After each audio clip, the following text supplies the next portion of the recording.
Welcome TS physics classes में आपका स्वागत है। आज बोर्ड पे देख रहे होंगे एक क्वेश्चन दिया हमने। इस क्वेश्चन को हमने सॉल्व करना है, देखना है। थोड़ा मैथ्स का भी है और जीके से संबंधित भी क्वेश्चन है। तो इस क्वेश्चन को आज देखते हैं। तो सबसे पहले देखते हैं क्या लिखा हुआ क्वेश्चन है और ब्रैकेट लिखा हुआ है और छोटे ब्रैकेट के अंदर 1 लिखा हुआ है और उसके बेस 2 लिखा लगा हुआ है। ऐसे करली ब्रैकेट लगा हुआ, बेस 8 लगा हुआ है और पूरे की घात कितनी है 4 लार्ज ब्रैकेट। तो हमें ये बताना है इसका आंसर क्या आएगा। तो देखते हैं सॉल्यूशन। तो सॉल्यूशन हमने क्या करना है, जैसे सवाल लिखा है वैसे लिख लेंगे। पहले तो करली ब्रैकेट और ये 60 और ये इस तरह से इसकी घात लगा देंगे 4। तो पहले ब्रैकेट ये अंदर जो लिखा हुआ है वो है बाइनरी नंबर के, क्योंकि उसका बेस कितना है 2। ऐसे इसका बेस कितना है 8, तो ये है ऑक्टल नंबर। तो हमने क्या करना है, सबसे पहले 1 मल्टीप्लाई 2 प्लस 1 मल्टीप्लाई 2, जो बेस है उसे दोनों में गुणा कर देंगे। इधर से पावर देंगे 0 1 और ये हो गई ब्रैकेट। इसके बाद है करली ब्रैकेट और ये हो जाएगा 8 और ये हो गया हमारे पूरे की घात कितनी है 4। उसके बाद इसको सॉल्व कर लेंगे।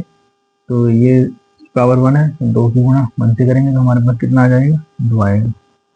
प्लस अब 1 है, अगर कहीं पर भी इस तरह से a नॉट बराबर 1 होता है, मतलब a का मान कुछ भी हो अगर उसकी घात 0 है तो उसका मान 1 होता है।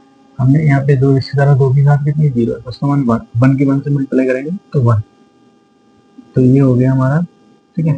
उसके बाद है करली ब्रैकेट, उसको ऐसे उतार लेंगे, फिर लिखेंगे 4, ठीक है, घात लोग की। उसके बाद ये हो गया 3 और इसके ये आ गई वाली ब्रैकेट सॉल्व हो गई। अब ये वाली तो ये आ गया 8। तो उसके बाद करली ब्रैकेट और इसकी पावर कितनी आ जाएगी 4।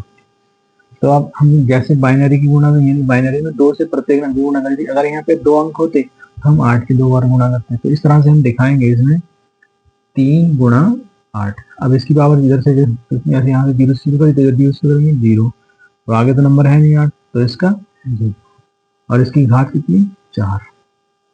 अब इसकी इसमें मतलब अभी बताया था कि अगर कोई भी नंबर हो उसकी घात कितनी 0 तो इसका मान, तो यहाँ से 8 का मान हो जाएगा तो ये जाएगा 3 और 3 की घात कितनी 4। अब इसको लिख सकते हैं 3 गुणा 3 गुणा 3 गुणा 3। अब इसकी आपस में गुणा कर देंगे, ये हो जाएगा 3 3 होती है 81, 81 इसका आंसर। तो आपको सवाल कैसा लगा बताएं, लाइक और कमेंट शेयर जरूर।